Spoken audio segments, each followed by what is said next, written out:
480 Australian soldiers were killed in Vietnam. Of those, 19 hailed from Newcastle, Lake Macquarie and the Hunter Valley. Today, in front of a large contingent of Vietnam veterans and the families of those killed, an honour roll containing the names of those 19 was unveiled in Civic Park by National President of the RSL, Sir William Keys. As well, their medals were presented to their families who still harbour the grief of a lost son, brother or father.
Lakes went out with 7 forwards, with lock forward Rip Taylor playing halfback. They ran with the breeze and were hell-bent on tackling South out of it. Some will tell you it worked, as Lakes United were just 4 in front at the break and held on. And therein lies the story of the match. South had bad tactics or no kicker. 5'8" Steve Robinson was forced into that role, but was ineffectual. The Lions had the breeze and it blew and failed to use it, and probably lost as a result. Mind you, it was a tough game, a game of courage, a game the purist would have enjoyed, but neither team made a break all day. Of a group of good forwards, Jimmy Fowler was best for the goals, with South skipper Daryl Morris an inspiration from the back. Both failed, of course. Well done, South Lakes Newcastle, United. one attempted goal by Les Rodemar. The scrums about even 9-7, in fact, to South Newcastle.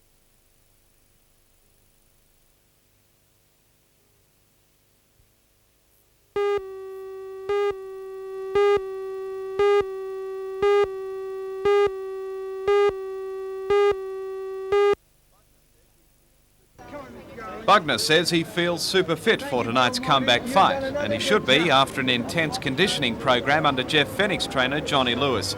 His opponent, Tillis, has fought 5 world champions and only narrowly lost a split 10-round decision to America's latest boxing sensation, Michael Tyson. Experts say Bugner's best chance is to overpower Tillis with his immense strength, concentrating on his best weapon, the left jab. At today's weigh-in in Sydney, both boxers were confident and quick to throw down the challenge.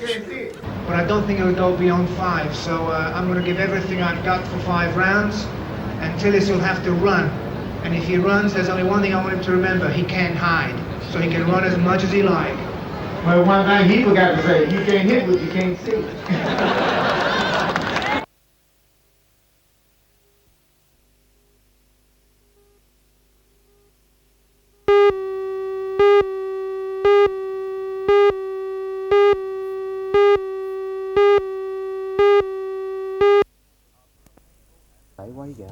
After a painful and embarrassing encounter some time ago, Kenneth Cook hates koalas.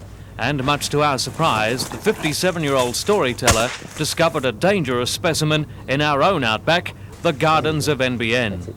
Alerted to their brutal and vicious nature, Kenneth, armed with a stock whip and raincoat, managed to subdue the wild beast. It was only after the giant marsupial was transfixed by a well-practiced and mesmerising glance that we were able to talk to Kenneth about his latest book. The Killer Koala collection is a number of outrageous, possibly hilarious things that have happened to me over a period of 27 years. They're true. All true? All true, completely true. No exaggeration? None whatsoever. May Almighty God strike me dead if there's one word of a lie or exaggeration in that book. Obviously, that's all true. The story of the killer koala, you tell in graphic detail how this koala attached itself to your underbelly. Do you still bear the scars? I bear the scars, but I'm not prepared to show them on television. Why did you decide to write the book? To make money. Kenneth, why are you carrying a stock whip And a raincoat with a koala bear. That's a life-size model of the koala which actually attacked me. I have been psychologically maimed. I won't go near a koala without a stock whip to protect myself and a raincoat to protect myself against their rather beastly personal habits. What do you mean? I quote John Brown, this thing peed on me from a great height. That'll be fine.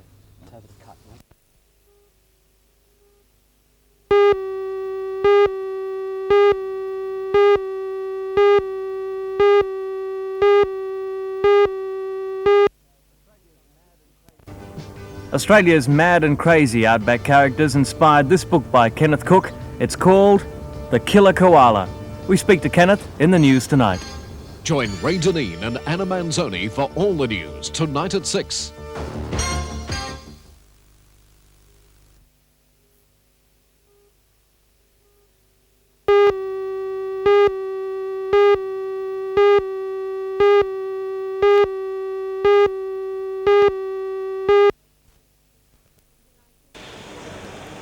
Of the 19 trades at the Work Skills competition this year, almost half were from the heavy metal industries. At the turning stand, 6 apprentices had 8 hours to complete an exercise which tested their basic skills. Fitting and turning still offers the largest number of industrial apprenticeships in the region, according to one of the judges. Elsewhere, apprentices worked against the clock to prove to the supervising judges that they could complete the necessary task with more precision and turn out a product of better quality than the person performing the same task at their side. Competitors here are not only vying for the local crown in their trade, the winners in each category will contest the national work skill titles in Adelaide next year, and if they come away with a medal from there, they'll represent Australia in the International Work Skill Olympics to be held as part of our bicentenary celebrations in '88. This is only the second time a work skills competition has been held in the Hunter, and it very nearly didn't happen at all. As late as last week, the organising committee faced a funding shortfall of $4,000. Enter local company Howard Smith Limited with a donation for that amount, and the 3-day event was on.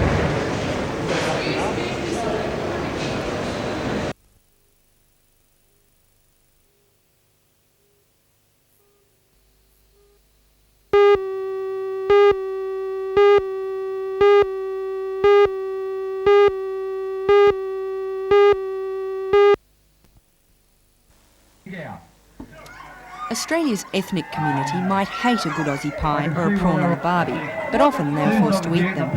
From Big Ben to Chow Mein is the theme of a project aimed at working out what foods are acceptable to ethnic people. Food trials are being run to develop a special diet kit for use in hospitals, nursing homes and Meals on Wheels. Members of Newcastle's Greek, Italian and Polish communities gathered today at the Greek Community Centre to celebrate Carnivali and to take part in the trial. They sampled various Greek dishes and then gave health planners immediate feedback through a questionnaire. Regional advisor of Migrant Health, Dr. Judith Brand, said the food trials aimed at finding out what foods were acceptable to a range of ethnic groups. The purpose is to make it easier for services like Meals on Wheels and for hospitals and nursing homes to provide more suitable food, more acceptable food, not only to, say, one group, but to different ethnic groups. We're looking for foods that have a wide range of acceptability across different groups, including the Australian-born. One of Australia's most flamboyant ethnic ambassadors, Al Grasby, was in Newcastle celebrating Carnivali. He was adamant that hospitals and other Australian institutions had to be told what ethnic people like to eat. Look, I'm glad that they've suddenly thought of it, because many times the patient recovers from the operation and dies of the food, because Australians are different in their dietary habits, they're different in their approach, they're different in what they expect to eat. And it's about time that the public institutions of Australia served the people.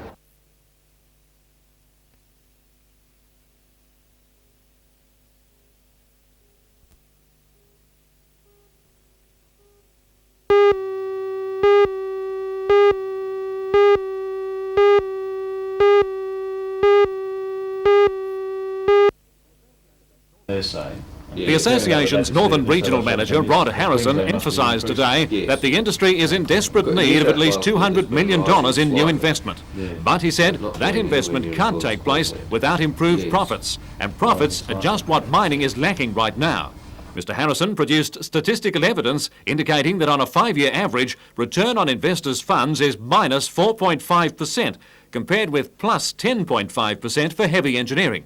The coal industry in New South Wales is in real financial trouble. We're performing well below industries such as the heavy engineering industry, which is nationally accepted as being in dire straits. Coal industry performance is negative and some 15% on return in shareholders' funds behind the heavy engineering industry. Well, the association is calling for reduced government charges, among other things, saying everybody is doing well out of coal except the people mining it. And with prices now behind 77, 78 values in real terms and dollar devaluation affecting steaming coal earnings and machinery costs, there's no money left for capital expenditure, which is now well down on the 81, 82 figure. We must have some support from government in terms of reduction in charges. We must have support from other sectors of industry in terms of reduced cost. The Coopers and Lybrand analysis indicates that New South Wales is losing its share of total Australian export tonnages, with both production and export share decreasing while Queensland's share is rising steadily. And this is reflected in exports from the Port of Newcastle being down 1 million tonnes on last year. We hope that this survey will show the real picture, that the resources boom never occurred, prices now are below the levels of 1978-79 and cost structure keeps going up. And the end result of that will be no investment in New South Wales. The report shows that investment has stalled and that unless we can turn that situation around, and the New South Wales coal industry needs a $200 million turnaround in profit in order to secure a future.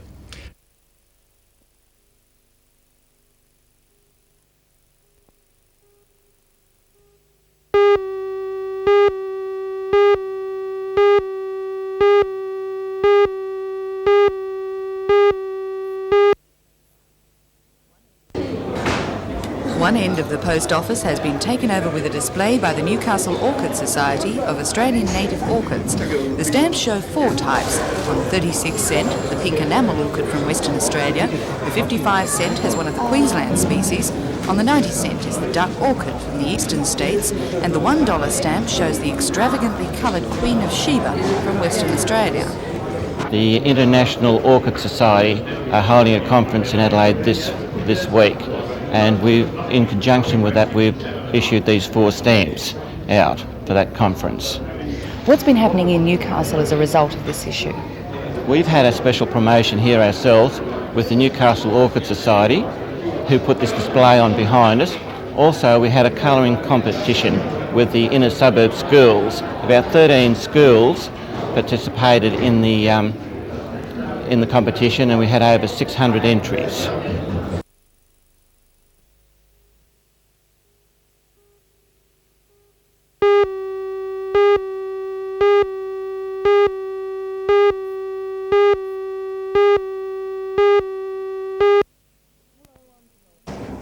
Hello, I'm Janelle Provost. The counting of preferential votes in the Newcastle City Council election was interrupted today when the whole proceedings had to move from one room to another room in the City Hall.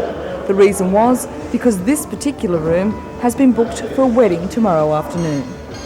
Join Ray Deneen and Anna Manzoni for all the news tonight at 6.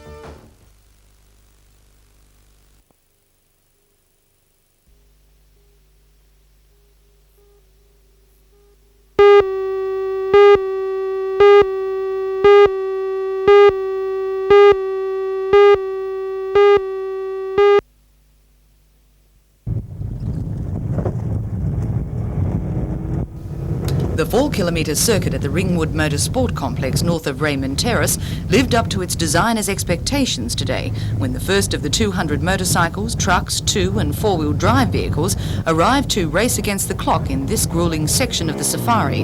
First to arrive and start the circuit was B. Flanagan, riding a Husqvarna 510. First vehicle to begin the circuit was the Mitsubishi Pajero, driven by the Japanese team of Masuoka and Takahashi. The hardiness of the different makes was tested time and again, with drivers and riders fighting tight corners, mud holes and hidden dips in the track. The back corners of the circuit proved the undoing of at least one car, a Holden Rodeo driven by Ryan and Milton, which rolled. But they weren't to give up that easily.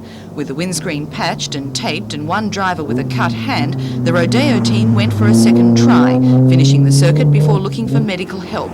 With nearly 6,500 kilometres of gruelling driving over 9 days still ahead of them, competitors head from the Newcastle area north to a bush camp overnight stop near Armidale.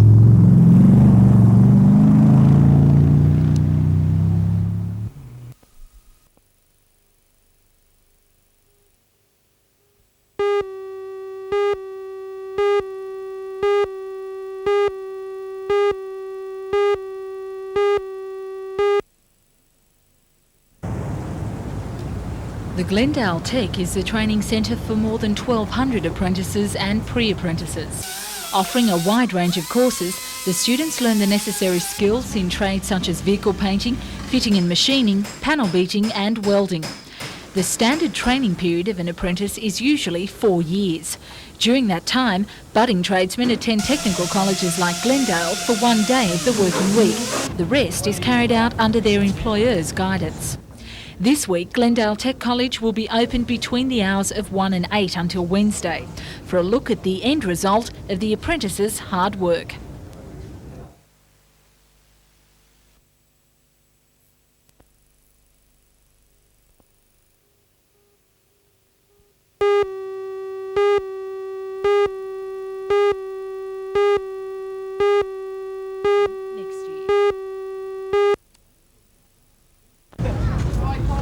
Today was the final event for the 48 entries in what has been recognised as the major tournament of the fishing season in the state. In the first weigh-in of the day at Swansea, angler Dennis Lockwood aboard Ecstasy from Broken Bay hooked onto a 127-kilogram mako shark. Boats have sailed from the ports of Nowra to Port Macquarie to take part in the competition. But yesterday it was local vessel Terry Lee, skippered by Bob Young, that hauled in a 247-kilogram mako shark, 120 kilos heavier than this one. The catch has now been recorded as the biggest in the world. But for those anglers who missed out on the big one this year, they say there's plenty of fish in the sea to try their luck again next year.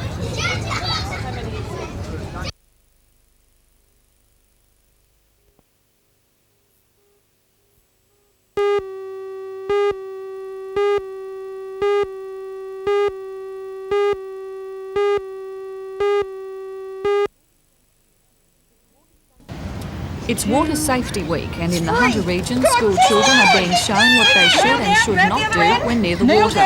The Department of Sport and Recreation is conducting a travelling water safety display. It will tour public swimming pools throughout the week. Join Ray Deneen and Anna Manzoni for all the news tonight at 6.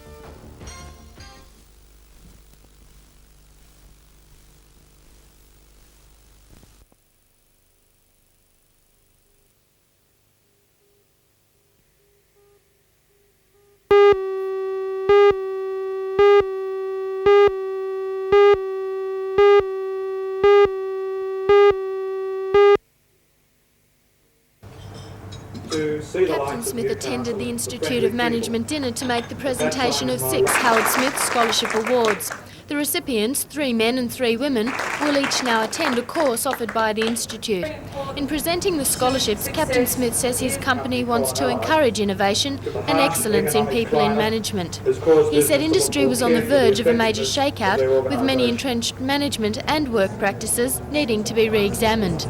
But the imposition of a fringe benefits tax was not something his company supported. I believe for people, you have to have fringe benefits of some sort. If people are going to stand up and be counted, if they're going to take managerial decisions, if they're going to take decisions that may well finish up having them dismissed if those decisions don't work, then I think they need some benefits over and above those people who are laid back on the beaches saying, that's fine, I'll take my pay and I'll go home at 5 o'clock. If you have people who are going to study further, they're going to work weekends, they're going to work nights, I believe that there should be a fringe benefit for those people. Has your company lodged an objection with the government? Yes, we have.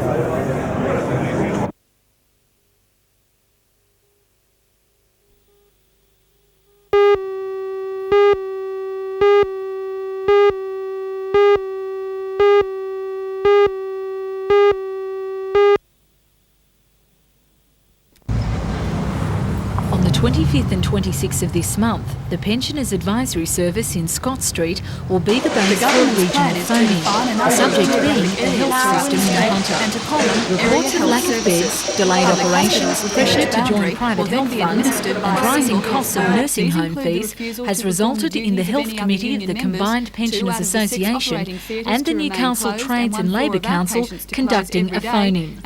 All complaints will be recorded and a report will be compiled and then given to the Federal Minister for Health, Neil Lewis. According to the Health Committee of the CPA, some areas are overlooked and underfunded, and there exists a difference of opinion about the present condition of the Hunter health system. That is a matter of opinion. According to the Regional Health Director, there are no shortages of beds, but we have had reports of people waiting long periods for beds. Now, these reports will have to be followed up and investigated, and if there is anything in it, and we notify the politicians, if it's a shortage of money, well, there'll have to be more money provided for the Hunter region. Well, how long will it be before we see some action? Well, we'll have our reports done within 30 days or thereabouts after the end of the phone-in, and we'll contact the Health Minister and the politicians, and we hope to get some action from there on in.